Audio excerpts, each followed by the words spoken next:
Did you know some giants in ancient stories stood over 9 feet tall? Imagine facing a warrior so massive, his armor alone weighed more than you. Now ask yourself, do you believe a boy with no armor could defeat such a beast? This is the story of David and Goliath, a young shepherd versus a seasoned giant warrior, a tale that echoes through centuries, reminding us that courage and faith can conquer the impossible. The kingdom of Israel was trembling.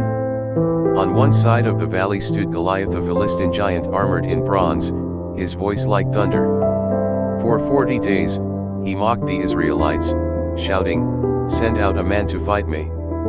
If he wins, we serve you. But if I win, you become our slaves." No one dared move, not even the bravest warriors. Then came David, a young shepherd boy delivering bread to his brothers. Hearing Goliath's words, he stepped forward and said, "Let no one lose heart. I will fight this Philistine." They laughed at him, a boy with no training, no armor. But David wasn't empty-handed, he had experience defending his sheep from lions and bears.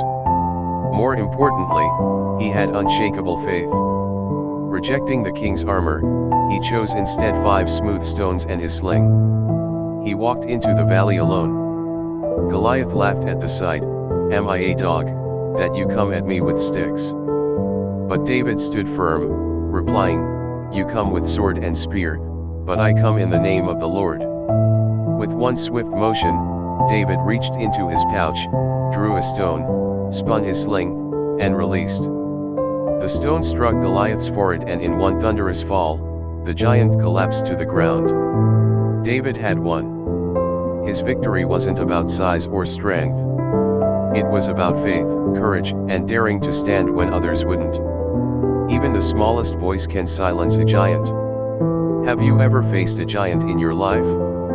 Share your story in the comments and check out our next inspiring video on Samson, the strongest man in the Bible. Like, share, and subscribe for more animated Bible stories that empower and inspire.